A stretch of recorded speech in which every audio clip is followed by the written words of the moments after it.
Hello everyone, good morning. সুপ্ৰভাত সকলোকে স্বাগতম জনাইছো মোৰ আন এটা ভিডিঅ'লৈ। মই আছো এতিয়া GMC ভাঙাগড় মেডিকেলত আৰু যোৱা দুদিন ধৰি মই ভাঙাগড় মেডিকেলত আছো আৰু ভাঙাগড় মেডিকেলৰ বিষয়ে কেইটামান কথা মোৰ ক'বলগীয়া আছে আপোনালোকে ভিডিঅ'টো চাব সম্পূৰ্ণভাৱে শেষলৈকে গম পাব গোটেইখিনি।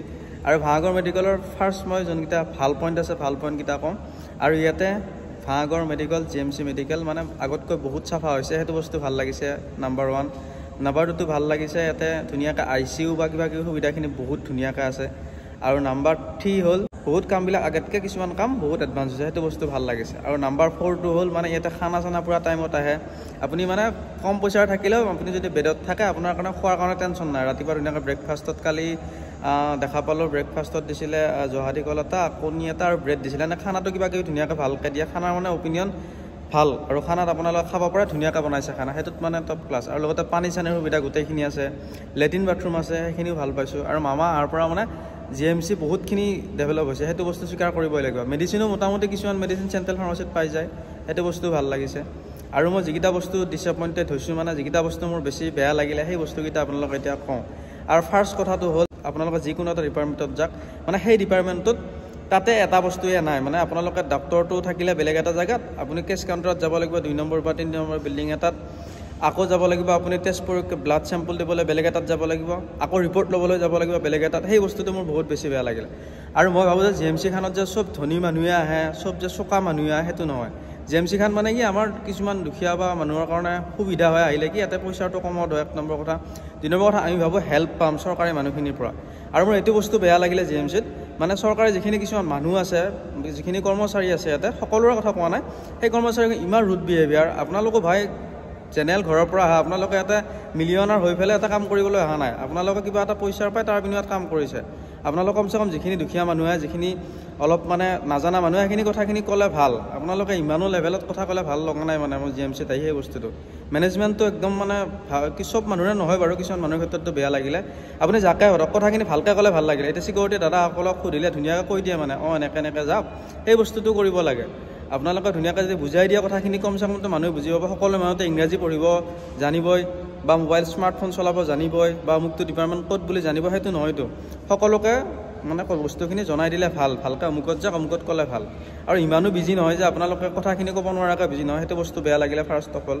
আৰু ছেকেণ্ড বস্তুটো বেয়া লাগিলে এটা বিল্ডিঙতে নহয়, আপুনি যদি এটা বিল্ডিঙত গ'লে 1 নম্বৰ বিল্ডিঙত গ'ল, তাতে আপুনি প্ৰথম কেছ কাউণ্টাৰত পইচা দিলে লাইন পাতি 2 নম্বৰ আপুনি ব্লাড চেম্পল দিব লাগিব লাইন পাতি ঠিক আছে। আৰু 3 নম্বৰত আপুনি আকৌ ৰিপৰ্টটো ওলাবলৈ বেলেগ এটা কাউণ্টাৰত যাব লাগিব, আকৌ 4 নম্বৰত আহিব লাগিব আপুনি একদম নেক্সট ডক্টৰক লগ কৰিব লাগিব। মানে এটা জেগাতে হ'লে ভাল, ডক্টৰক লগ কৰিলে ফাৰ্ষ্ট ব্লাড চেম্পল দিলে, তাৰপিছত ব্লাড চেম্পল দিয়াৰ পিছত আপুনি ধুনীয়াকৈ ৰিপৰ্টটো ল'লে, সেইটো বস্তু হ'লে সুবিধা। আৰু সেইটো GMC কৰ্তৃপক্ষলৈ অনুৰোধ কৰিব লাগিব। বহুত কমত হয়, কিছুমান ECGয়ে হওক বা যিকোনো আল্ট্ৰাচাউণ্ড হওক, যিকোনো এটা বহুত কমত হৈ যায়। আৰু যোনখন কাৰ্ডিঅ'লজি হস্পিটেল আছে সেইখনো চাফ চুতৰা পালে, বাকী বস্তুখিনি বাৰু ভালেই পাইছোঁ। ৰিপৰ্ট বা কিবা কিবি সেইখিনি অলপ সোনকালে পায়, কেতিয়াবা অলপ দেৰি হৈ পৰে, সেইটো হৈয়ে যায় মেচিন চেচিনৰ কথা। বাকী বাৰু ভাল পাইছোঁ সেইটো বস্তু। আৰু মোৰ আৰু এটা বস্তু যিখিনি মানে আপোনালোকে পেচেণ্ট আহে বা পেচেণ্টৰ গাৰ্জেন আহে, সেইখিনি লৈ এটা বিশেষ অনুৰোধ। আপোনালোকে আহে ভাই ঠিক আছে, লেট্ৰিন বাথৰুম ইমান ধুনীয়া কৰি দিছে মামাই, পানীৰ সুবিধা আছে। আপোনালোকে লেট্ৰিন আহিলে বাথৰুম আহিলে তাতে আপুনি তাৰ শিখৰ খাই তামোল খাই পিক মাৰি থৈ গ'লে, এইটো কি ব্যৱস্থা মানে? আপোনালোকে ঘৰত মাৰে নেকি পিক? নে আপোনালোকে ঘৰত থকা ঘৰত আপোনালোকে পিক মাৰে? সেইটো বস্তু বেয়া লাগিলে। আপুনি পিক মাৰি থৈ গ'ল, আপুনি লেট্ৰিনত বা বাথৰুমত পানী নিদিয়াকৈ গুচি গ'ল, আৰু নেক্সট মানুহটো আহি কেনেকৈ থাকিব তাতে, কেনেকৈ মানে ছাৰ্ভাইভ কৰিব? আৰু যিহেতু কৰ্মচাৰী নন ষ্টপ চাফাই কৰি থাকিব লাগিব, সেইটো কথা নহয়। আপোনালোকে নিজৰ বস্তুটো নিজৰ বুলি চলাটো দৰকাৰ।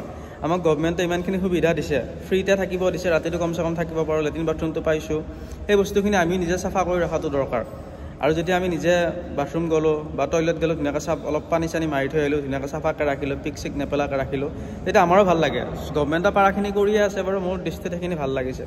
আৰু বাকী GMCত এতিয়া খানা চানা দুপৰীয়া টাইমত কিন্তু আপোনালোকে যদি ফ্ৰী খানা খাব বিচাৰে, কিবা কালি কেইটামান ক্লাবে দিছে খানা, সেইটো বস্তু বাৰু ভাল লাগিলে। আপোনালোকৰ ফ্ৰী খানা যদি আপোনালোকৰ বহুত দিগদাৰী হয় পইচা পাতি, তেতিয়াতো আপোনালোকৰ ফ্ৰী খানা তাতে খাব পাৰে।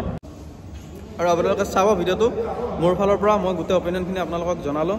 আৰু আপোনালোকে কমেণ্টত জনাব GMCত আহি আপোনালোকৰ কেনেকুৱা এক্সপিৰিয়েঞ্চ আছে। মোৰ এক্সপিৰিয়েঞ্চখিনি জনালোঁ। আৰু বাকী যোনটো ICU আছে কিবা কিবি আছে পৰিষ্কাৰ দিয়ে, সেইটো একদম স্বীকাৰ কৰিব লাগিব।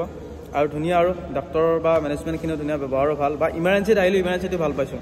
ইমাৰ্জেঞ্চিত মানে ডক্টৰ বা যিকোনো নাৰ্ছ তেওঁলোকৰ খুব ধুনীয়া ব্যৱহাৰ আৰু খুব ভাল পাইছোঁ ইমাৰ্জেঞ্চিটো আৰু বাকী জি এম চিত আপোনালোকে আহিব পাৰে কিন্তু যদি ফাৰ্ষ্ট টাইম আহিছে যদি কমকৈ জানে অলপমান জি এম চিৰ বিষয়ে তেতিয়াহ'লে লগত এজন লৈ আহিলে ইমান প্ৰব্লেম নাই আৰু বাকী একো কথা নাই জি এম চিত আহিব পাৰে সুবিধা বহুতখিনি আছে ডক্টৰ বহুত ভাল ভাল ডক্টৰ আছে স্পেচিয়েল ডক্টৰ আছে আপোনালোকে ধুনীয়া চিকিৎসা পাব আৰু অলপ টাইম লাগে বাট চিকিৎসা ধুনীয়াকৈ চলি যায় প্ৰাইভেটতকৈ কম আমাৰ সকলোৰেতো ইমান টকা পইচা নাই যে প্ৰাইভেট হস্পিটেলতে যাব পাৰিম প্ৰাইভেট হস্পিটেলতে দেখাব পাৰিম আৰু এইকাৰণে ভিডিঅ'টো চাব আৰু জি এম চি যিখিনি মই ডিসএপইণ্টেড হৈছোঁ বা যিখিনি বস্তু বেয়া লাগিছে সেইখিনিও কৈছোঁ আৰু যিখিনি ভাল লাগিছে সেইখিনিও কৈছোঁ আৰু আপোনালোকে চাব ভিডিঅ'টো শেষলৈকে আৰু গোটেই ভিডিঅ'টো যদি ভাল লাগিছে শ্বেয়াৰ কৰিব